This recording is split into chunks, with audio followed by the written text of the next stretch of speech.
आणि पुढची कार्यवाही? IICT सुरू करण्याकरता या ठिकाणी एक कॅम्पस सुरू करण्यात आलेला आहे आणि आजपासून त्याचे ॲडमिशन्स देखील ओपन झालेले आहेत। रेकॉर्ड वेळेमध्ये IICT सारखी आयकॉनिक इन्स्टिट्यूट जी केवळ भारत सरकारची किंवा महाराष्ट्र सरकारची इन्स्टिट्यूट नाही, तर ही क्रिएटर्स इकॉनॉमीची इन्स्टिट्यूट आहे, त्या इंडस्ट्रीची इन्स्टिट्यूट आहे। कारण देशातल्या या क्षेत्रातल्या ज्या सगळ्या नामांकित कंपन्या आहेत त्या सगळ्यांचं कोलॅबोरेशन होऊन IICT तयार होते। त्यामुळे ही पहिली इन्स्टिट्यूट आहे की जी इंडस्ट्री पार्टनरशिपमध्ये आणि सगळ्या आयकॉनिक इंडस्ट्रीजला एकत्रित आणणारी आहे। आणि मंत्री महोदयांनी सांगितलं की युनिव्हर्सिटी ऑफ यॉर्क जी आहे त्याच्याही सोबत एक टायअप करण्यात आलेला आहे।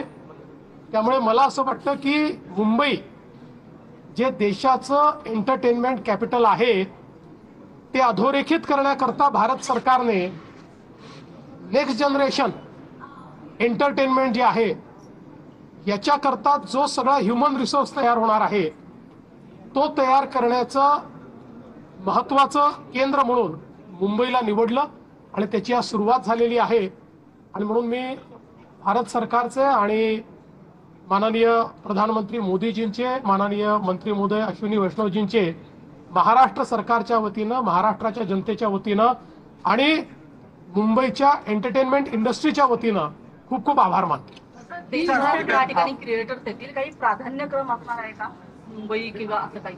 असं आहे की याच्यामध्ये जी काही ऍडमिशनची सिस्टीम कुठल्याही नॅशनल इन्स्टिट्यूटमध्ये असते तशा प्रकारचीच या ठिकाणी सिस्टीम असणार आहे। कारण जसं IIT आहे तसं हे IICT आहे, लक्षात ठेवा। ही काही छोटी मोठी इन्स्टिट्यूट नाही आहे, नॅशनल इम्पॉर्टन्सची, नॅशनल एमिनन्सची इन्स्टिट्यूट आहे।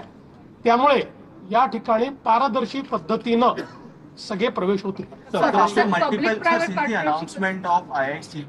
Multiple states are now demanding that IICT be developed in their states. Which are the states that MIB is looking at to build IICT campuses?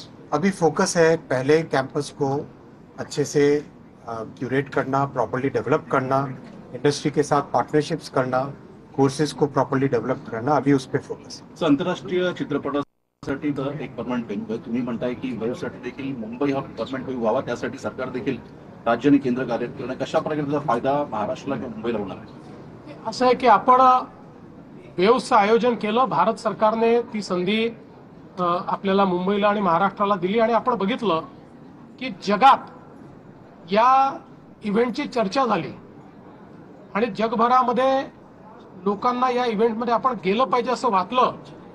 1 लाखापेक्षा जास्त या ठिकाणी क्रिएटर्स इकॉनॉमीचे लोक आले आणि जगातल्या 90 देशातनं लोक या ठिकाणी आले। त्यामुळे हा इव्हेंट भारताचा ग्लोबल इव्हेंट म्हणून आणि त्याचं केंद्र मुंबई म्हणून या ठिकाणी विकसित व्हावं अशी आमची इच्छा आहे। त्या संदर्भात भारत सरकारची आमची चर्चाही झाली आहे। प्राथमिक त्यांनी आम्हाला त्या संदर्भात सकारात्मकता दाखवली आहे।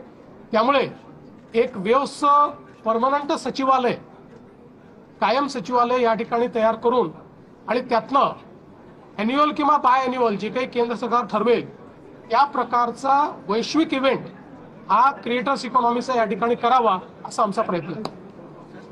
थँक्यू। तर मुंबई एंटरटेनमेंट इंडस्ट्री आणखी बळकट करण्यासाठीचा प्रयत्न असेल असं मुख्यमंत्री फडणवीसांनी म्हटलं।